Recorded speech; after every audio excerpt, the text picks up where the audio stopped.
My son-in-law stood up at my daughter's engagement dinner and told 50 guests that I disgusted him from day one. I just smiled and waved at the videographer I'd secretly hired to record everything that was about to unfold. I'd been living with ghosts for 8 months. Margaret's coffee cup still sat by the kitchen sink, unwashed since the morning she didn't wake up. Her reading glasses remained folded on the nightstand, waiting for eyes that would never need them again. At 72 I thought I understood loss.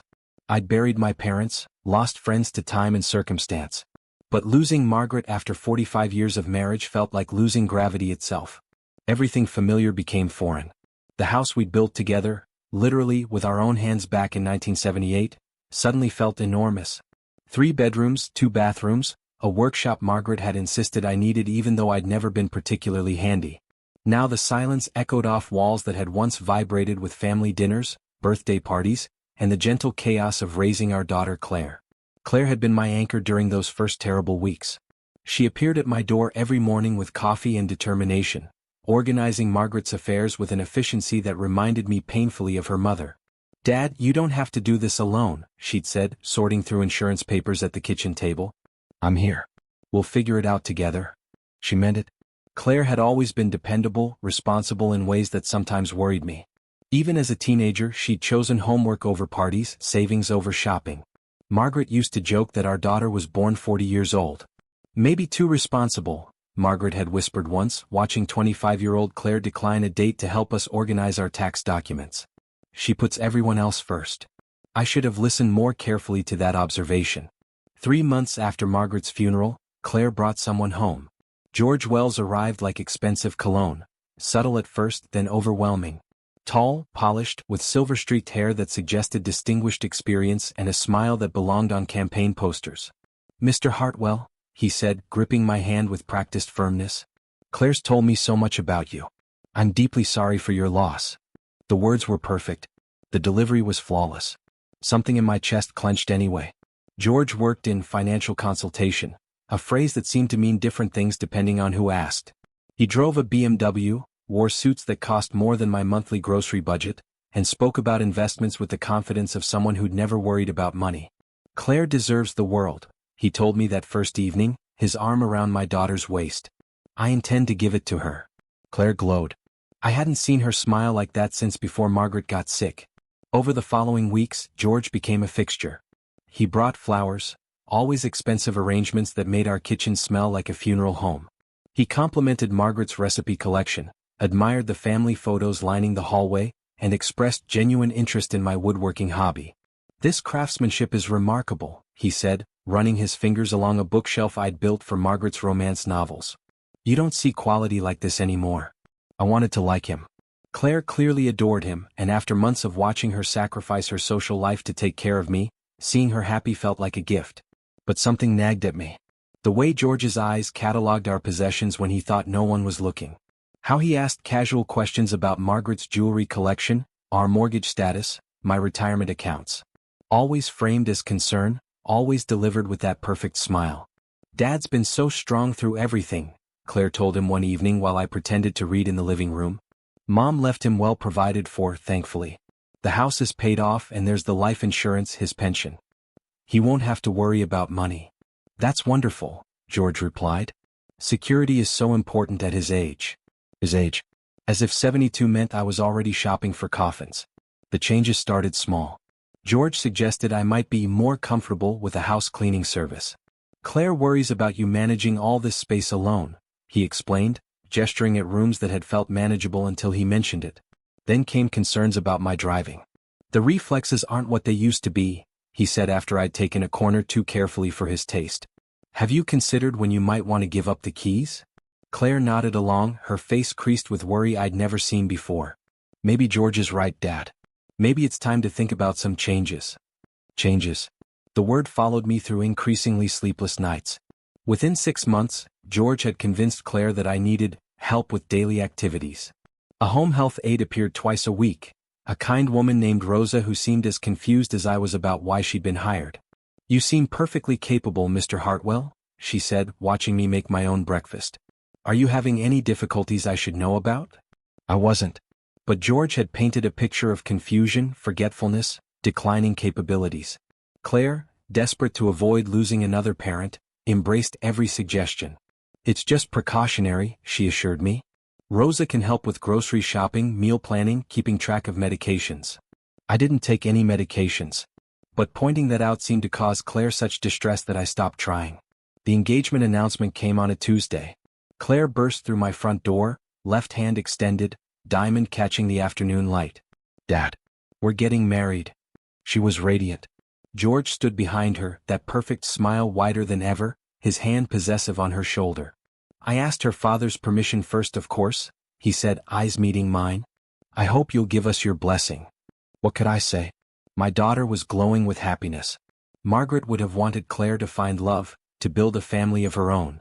"Of course," I said, embracing Claire while George watched. "Congratulations." But that night, alone in my too-quiet house, I found myself wondering why Trevor had never actually asked for my permission. The engagement party planning became George's stage. He transformed from attentive boyfriend into controlling director, making decisions with Claire's enthusiastic agreement and my increasingly uncomfortable silence. "We'll need to keep costs reasonable," Claire said during one of their planning sessions in my living room. "Wedding expenses add up quickly." "Don't worry about money," George replied, his voice carrying that tone I'd learned to recognize, the one that sounded generous while meaning the opposite. "We have resources to work with." Resources? My resources, apparently. George had begun speaking about my finances as if they were community property. References to our house and our assets slipped into casual conversation. He discussed my retirement portfolio with Claire like a financial advisor reviewing a joint account. "Your father's quite well situated," I overheard him tell Claire one afternoon. "The house alone is worth at least $400,000, and that's before considering the life insurance payout." They were in the kitchen. I was supposedly napping in my bedroom, a new afternoon routine George had suggested for my health and energy levels. "I don't like thinking about Dad's money," Claire said. "It feels wrong." "It's not wrong to plan for the future." George's voice was patient, educational. "Your father wants security for you.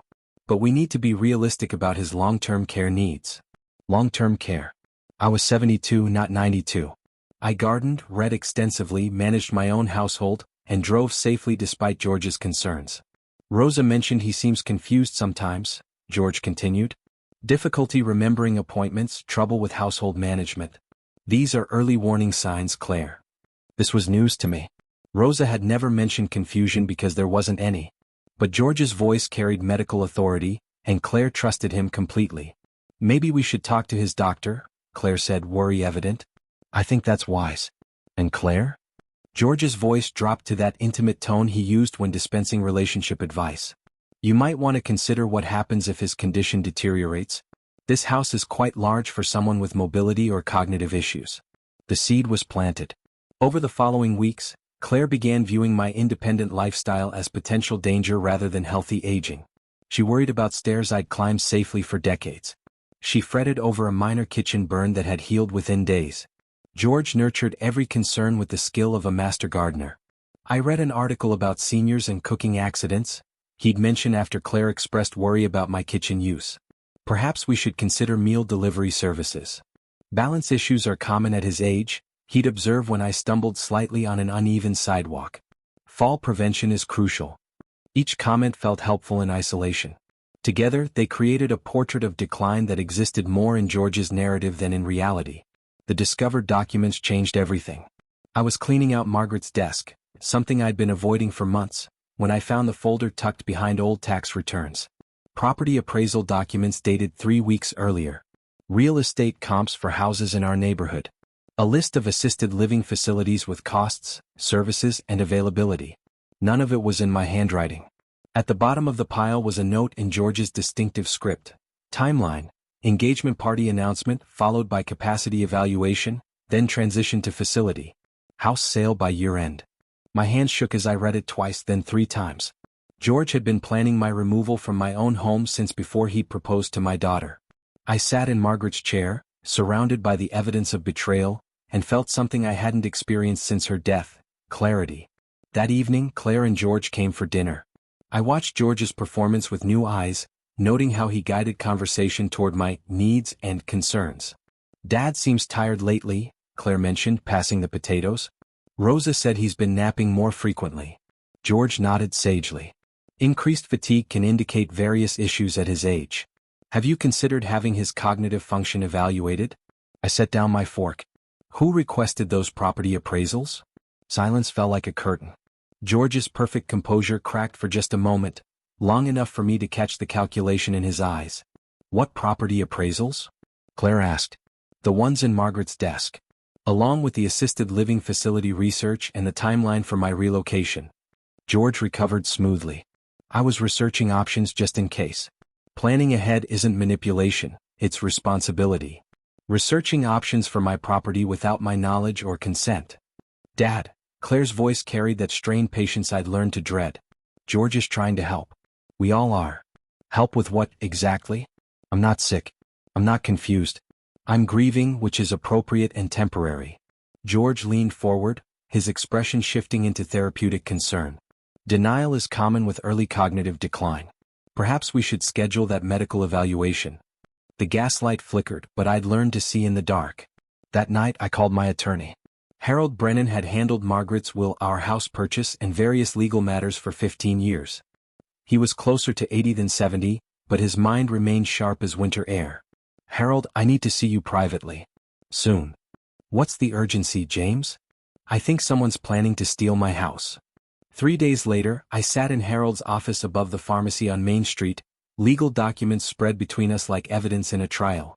The property appraisals were ordered by George Wells, Harold confirmed, adjusting his reading glasses.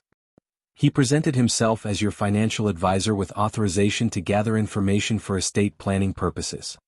I never authorized anything. I assumed as much. But James, this goes deeper. Harold pulled out another folder. Mr. Wells has been researching guardianship procedures, involuntary commitment processes, and expedited property transfers for individuals deemed mentally incompetent. My stomach dropped. He's planning to have me declared mentally unfit. It appears so. With your daughter's cooperation, willing or otherwise. I stared at the documents, my life reduced to legal strategies and financial projections. Can he do this? If he can establish a pattern of cognitive decline and convince a court that you're unable to care for yourself, yes. Adult children can petition for guardianship, and once granted, they have considerable power over your assets and living arrangements. Even if there's nothing wrong with me? Harold removed his glasses, cleaning them with deliberate care. James, competency evaluations can be subjective.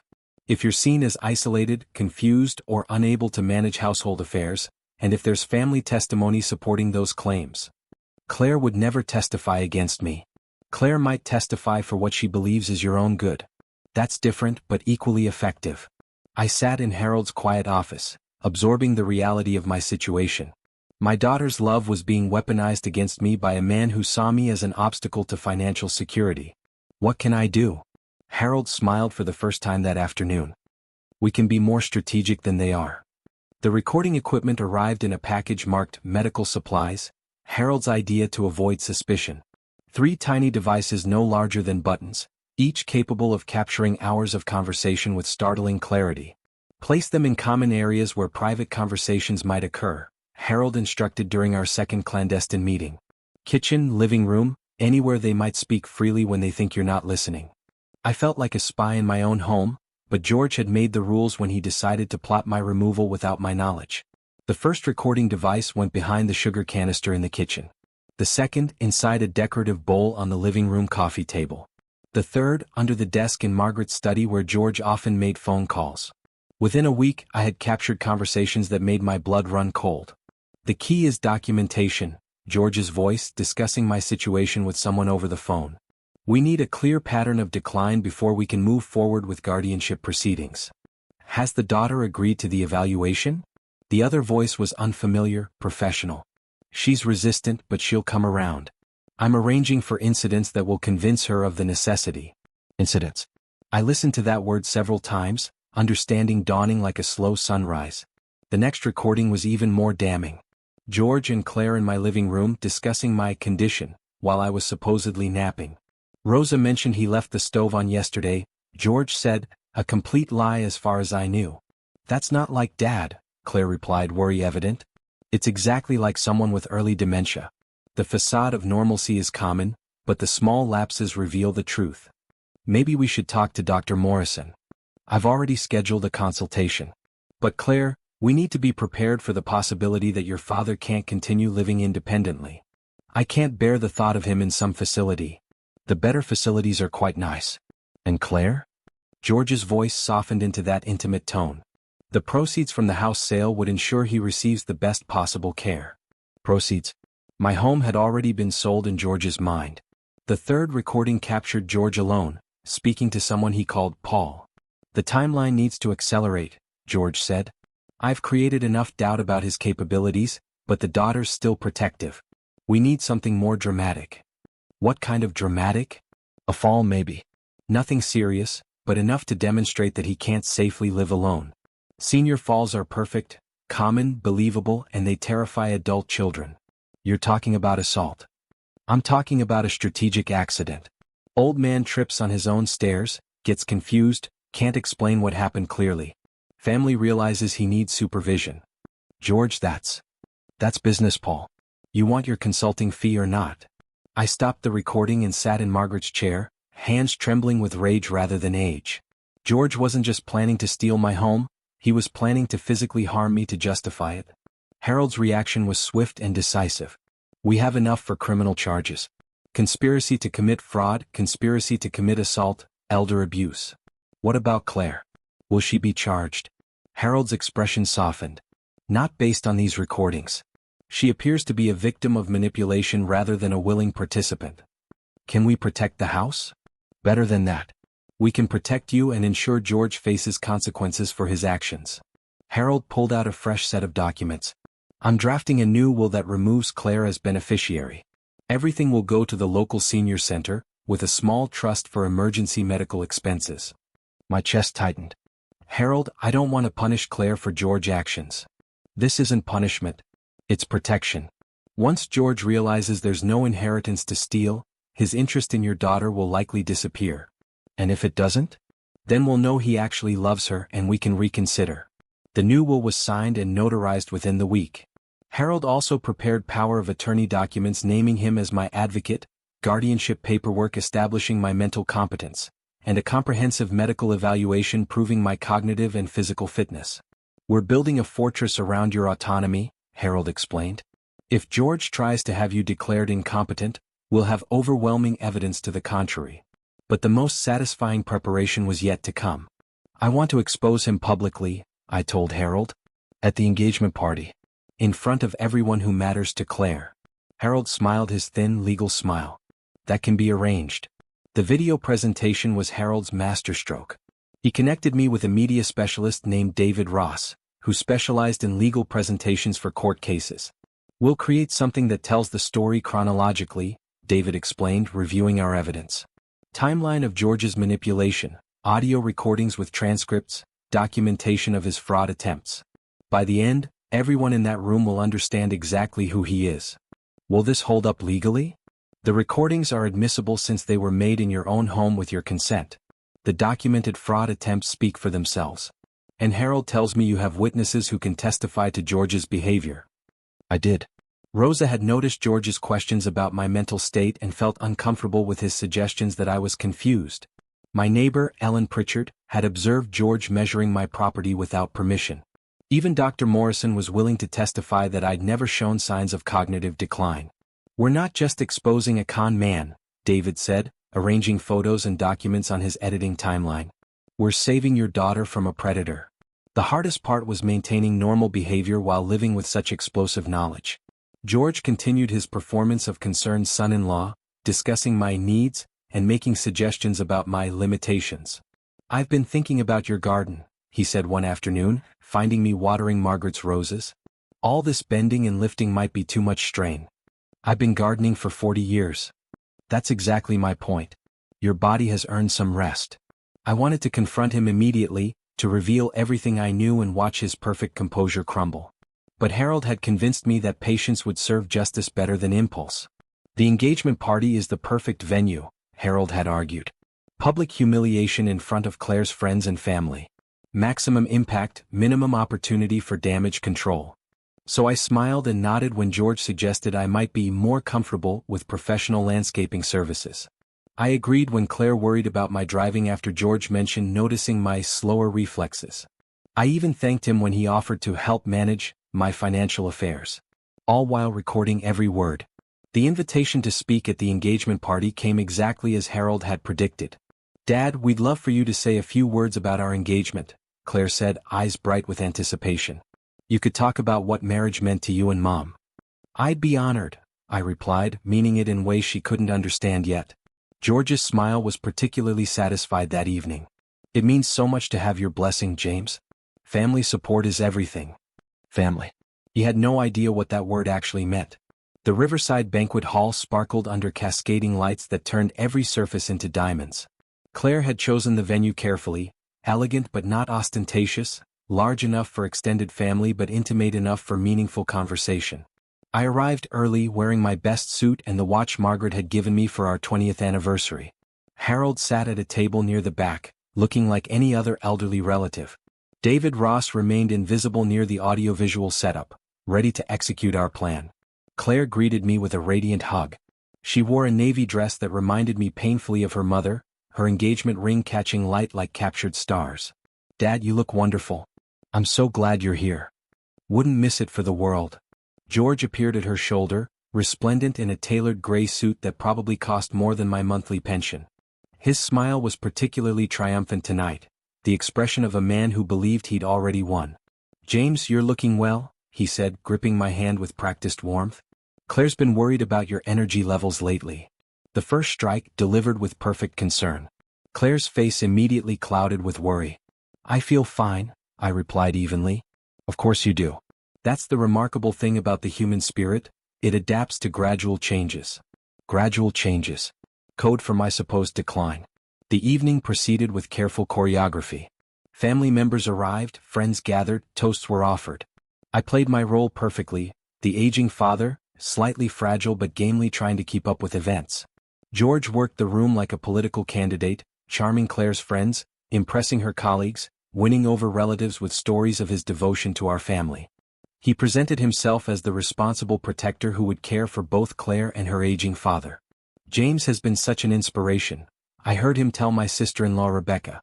"Watching him navigate Margaret's loss while dealing with his own health challenges, it's remarkable." Health challenges. Rebecca glanced at me with new concern. "Of course we're making sure he has all the support he needs," George continued. "Claire and I are committed to ensuring his golden years are comfortable and safe." The setup was masterful. George positioned himself as the loving son-in-law while subtly undermining my competence in front of everyone who mattered to Claire. Dinner was served.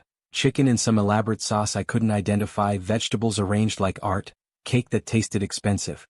I ate mechanically, watching George's performance with the detachment of a theater critic. "Ladies and gentlemen," the master of ceremonies announced as coffee was served. "The groom-to-be would like to say a few words." George stood, raising his champagne flute with theatrical flair. The room quieted expectantly. "Thank you all for being here tonight," he began, his voice carrying effortlessly through the hall. "Claire and I are overwhelmed by your love and support." Applause rippled politely through the crowd. When I met Claire 2 years ago, I knew immediately that she was special. Beautiful, intelligent, compassionate, everything any man could want in a partner. Claire glowed under his attention. Several relatives murmured approval. But what truly impressed me was her dedication to family. The way she cared for her mother during her illness, her devotion to her father during his time of grief. Claire embodies the values that make families strong.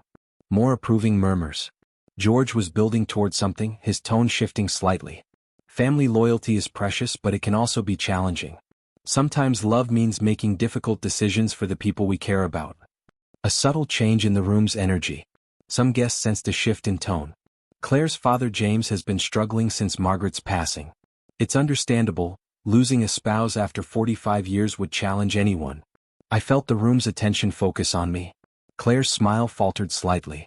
"But what concerns me, what concerns all of us who love James, is his growing confusion, his difficulty managing daily tasks, his increasing isolation from reality." The words hit like physical blows. Gasps rippled through the crowd. Claire's face went white. "I've watched this man who I've come to love like a father decline before our eyes. Forgetting appointments, leaving appliances on, becoming suspicious of people trying to help him." None of it was true, but George's delivery was flawless. The concerned son-in-law forced to speak painful truths. Claire has been protecting him, making excuses, trying to maintain his dignity. But tonight, surrounded by family who loves him, I think it's time to acknowledge what we all see. The room was dead silent now. Some guests stared at their plates, uncomfortable with this public revelation. Others looked at me with new understanding, or pity. James needs care that Claire and I can't provide in his current living situation. We've researched excellent facilities where he can receive professional supervision while maintaining his dignity. Facilities. My removal announced as fait accompli. It breaks our hearts, but sometimes love means making choices that feel cruel but are actually compassionate. George's voice carried just the right note of regret mixed with resolve. He was positioning my institutionalization as an act of love. So tonight, as we celebrate our engagement, we're also asking for your support as we help James transition to a safer, more appropriate living situation. The applause was scattered, uncertain. Most guests seemed unsure how to respond to such an unexpected announcement. Thank you all for understanding and for caring about James as much as we do. George sat down to uncomfortable quiet. Claire was crying silently, overwhelmed by the public revelation of my supposed condition. Family members exchanged worried glances. I remained calm. The master of ceremonies cleared his throat awkwardly. And now the bride's father would like to share some words. I stood slowly, letting my age show just enough to reinforce George's narrative. Let him think his performance had been effective. Thank you, George, for those illuminating comments.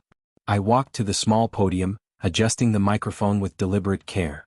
The room watched with the fascination of people witnessing a potential disaster. Friends, family, I began, my voice carrying clearly through the sudden quiet. I had planned to speak about love tonight. About what I learned from 45 years of marriage to Margaret. Nods of approval. This was what they'd expected. Gentle wisdom from an aging father. But George's comments have given me an opportunity to share a different kind of lesson. About trust, manipulation, and the difference between love and predation. The room's energy shifted. George's confident expression faltered. You see, George's assessment of my mental capacity is quite creative. Particularly since I've been recording his conversations for the past 6 weeks. A collective intake of breath. George went rigid. I nodded toward David Ross, who activated the presentation system. The first audio clip filled the room, George's voice discussing my decline with clinical detachment. We need a clear pattern of decline before we can move forward with guardianship proceedings. The room erupted in shocked murmurs. George started to stand, but Harold appeared beside him with the quiet authority of legal intervention. Please remain seated, Mr. Blackwood. We're just getting started. The presentation David had prepared unfolded like a perfectly orchestrated symphony of destruction. Each revelation built upon the last, creating an undeniable portrait of manipulation and fraud. The screen displayed George's timeline, the document I'd found in Margaret's desk with his handwriting clearly visible. Engagement party announcement, followed by capacity evaluation, then transition to facility. House sale by year-end. This timeline was created 3 weeks before George proposed to my daughter, I said, my voice steady despite the fury burning in my chest. He had already planned my removal from my own home before he'd even asked Claire to marry him. Claire sat frozen, her face cycling through disbelief, horror, and dawning understanding. The engagement ring on her finger caught the light, suddenly looking more like a chain than a symbol of love. The next audio clip played George's conversation with his mysterious accomplice. The daughter's still protective. We need something more dramatic. What kind of dramatic? A fall maybe. Nothing serious, but enough to demonstrate that he can't safely live alone. Gasps echoed through the hall. Several women covered their mouths in shock. Men shifted uncomfortably, recognizing the cold calculation in George's voice. That's conspiracy to commit assault, Harold announced from his position behind George. Mr. Blackwood was planning to physically harm a 72-year-old man to justify stealing his property. George finally found his voice. This is taken out of context. Let's provide more context then, I interrupted. The screen displayed bank documents, property appraisals and guardianship research, all bearing George's name and signature. The evidence of fraud was overwhelming and meticulously documented. George accessed my financial information without permission, ordered property appraisals without authorization, and researched legal procedures for declaring me mentally incompetent. My sister-in-law Rebecca stood up, her face flushed with anger. You were planning to rob your own future father-in-law? It's not robbery, George said desperately. It's estate planning. Without the estate owner's knowledge or consent, Harold interjected. That's called fraud. The final audio clip was the most damning. George discussing the timeline with his collaborator. Once the wedding's over, he can't live there anymore. Start looking into assisted living. Nothing fancy, just somewhere with supervision. If we sell his old furniture, we can cover the first couple of months. But this recording was different. The voice wasn't George's mysterious accomplice, it was Claire's. The room fell silent as my daughter's voice filled the hall, casual and cold. Don't feel guilty. It's the cleanest way to handle this. Claire shot to her feet, face white with shock. That's not, I never said. Actually, you did, I said quietly. 3 weeks ago in my kitchen while I was supposedly napping. The betrayal on my daughter's face was almost worse than George's calculated cruelty. She'd convinced herself she was protecting me while planning my removal. Dad, you don't understand. We were just discussing options. Options for disposing of me without my input. George saw his opportunity and seized it. James, you're confused. You're taking normal family planning and twisting it into something harmful. Am I? I looked around the room, meeting the eyes of people who'd known me for decades. Am I the confused one here? Dr. Morrison stood up from his table near the front. If I may interject, I examined James just last week at his request. Comprehensive cognitive and physical evaluation. He's in excellent health for his age, with no signs of dementia, confusion, or incapacity. Harold pulled out official documents. We also have statements from Rosa Gutierrez, James's home health aide, testifying that she was hired under false pretenses. Mr. Hartwell required no assistance with daily activities and showed no signs of cognitive decline. This is ridiculous, George said, his polished composure finally cracking. Everyone can see he's not thinking clearly. What I see clearly, interrupted my neighbor Ellen Pritchard, is a young man who was measuring James's property without permission last month. I assumed he was helping with some project. More witnesses emerged from the crowd. Friends who'd noticed George's inappropriate questions about my finances. Relatives who'd felt uncomfortable with his assessments of my capabilities. A pattern of manipulation that had been invisible to Claire but obvious to others. The evidence speaks for itself, Harold said, opening his legal folder. Mr. Blackwood has committed multiple felonies: fraud, conspiracy, elder abuse, and attempted theft. As of this morning, criminal charges have been filed. 2 police officers appeared at the hall's entrance, as if summoned by Harold's words. George's face went gray. Claire, he said desperately, reaching for my daughter's hand. You know I love you. Everything I did was for us, for our future. Claire jerked away from his touch like he'd burned her. Our future? You were planning to steal from my father. I was planning to secure your inheritance. By having me declared incompetent and stealing my property, I finished. Very romantic. The police officers approached our table with professional calm. George Blackwood? You're under arrest for conspiracy to commit fraud and elder abuse. As the handcuffs clicked around George's wrists, his mask finally fell away completely. The charming, concerned son-in-law vanished, replaced by cold rage. You think you've won? He snarled at me. Claire will never forgive you for this. You've destroyed her happiness to protect your precious house. I've protected her from a predator, I replied quietly. If that destroys her happiness, it was built on lies anyway. George was led away in handcuffs, his expensive suit wrinkled, his perfect hair disheveled. The room watched in stunned silence as the man who'd presented himself as a devoted fiancé was arrested for planning to rob and assault his future father-in-law. Claire sat down heavily, her engagement ring sliding off her finger and clattering onto the table. She stared at it like an alien artifact. I'm sorry, she whispered, not looking at me. I believed. You believed someone you loved, I said gently. That's not a crime. But I was planning to put you in a home. I was discussing selling your furniture like you were already dead. The pain in her voice broke my heart. You were manipulated by an expert. George spent months convincing you I was declining, creating problems that didn't exist, manufacturing evidence of confusion. Harold approached our table with his legal folder. Claire, the recordings make it clear that you were a victim of manipulation rather than a willing participant. You won't face any charges. What about the will? She asked quietly. Dad, did you really disinherit me? I looked at my daughter, really looked at her for the first time in months.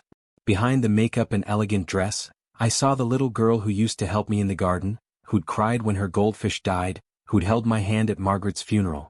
The new will was a legal protection, I explained gently. Harold advised removing you as beneficiary while George posed a threat to our family assets. So I've lost everything. You've lost nothing that was ever really yours to lose. But Claire, I reached across the table and took her hand. You've gained something more valuable. What's that? The truth. And the chance to rebuild your life without a predator controlling it. Harold cleared his throat diplomatically. The will can be revised again, once we're certain the threat has passed and family relationships have been restored. Claire squeezed my hand, tears finally flowing freely. I'm so sorry, Dad. I almost let him destroy you. You almost let him destroy us both, I corrected. But almost doesn't count in horseshoes or family betrayal. The trial had been swift and decisive. George pled guilty to multiple charges in exchange for a reduced sentence. 3 years in prison, full restitution of legal fees, and a permanent restraining order keeping him away from our family. The prosecutor said it was one of the most clear-cut elder abuse cases she'd ever seen, Harold had reported after the sentencing. The evidence was overwhelming. Dad. Claire's voice was soft. Do you ever think about what would have happened if you hadn't found those documents? I'd wondered the same thing many times. I think George would have succeeded, eventually. The capacity evaluation, the guardianship petition, the forced relocation. He was very thorough. And I would have helped him do it. You would have thought you were helping me. That's what scares me. How completely I believed his version of reality. I reached over and squeezed her hand. That's what makes George's crime particularly cruel. He didn't just steal money, he stole trust. Between us, between you and your instincts, between our family and the truth. But we got it back. We did. Though it took some work. The restraining order had been necessary but painful. George had attempted to contact Claire from jail, claiming his love was real despite his criminal actions. The letters were manipulative masterpieces, just enough genuine emotion mixed with blame and excuse to confuse someone still processing betrayal. The hardest part, Claire admitted, was realizing how many red flags I'd ignored. His questions about your finances, the way he spoke about your future like it was already decided, the constant focus on your supposed limitations. Love makes us vulnerable to people who would exploit that vulnerability. George had underestimated a 72-year-old widower, assuming grief and age made me vulnerable to manipulation. He'd been wrong about my capacity, my intelligence, and my willingness to fight for my dignity. He'd paid for those miscalculations with his freedom, his reputation, and his carefully constructed facade. Justice, as it turned out, was indeed best served with devastating precision. The most dangerous predators often come disguised as protectors, using our deepest loyalties as weapons against us. But truth, carefully gathered and strategically revealed, can expose even the most elaborate deceptions. Have you ever had someone try to manipulate your family relationships for their own gain? How do you recognize the difference between genuine concern and calculated control? Don't forget to like this video, subscribe, and turn on the notification bell so you never miss our next chilling tale.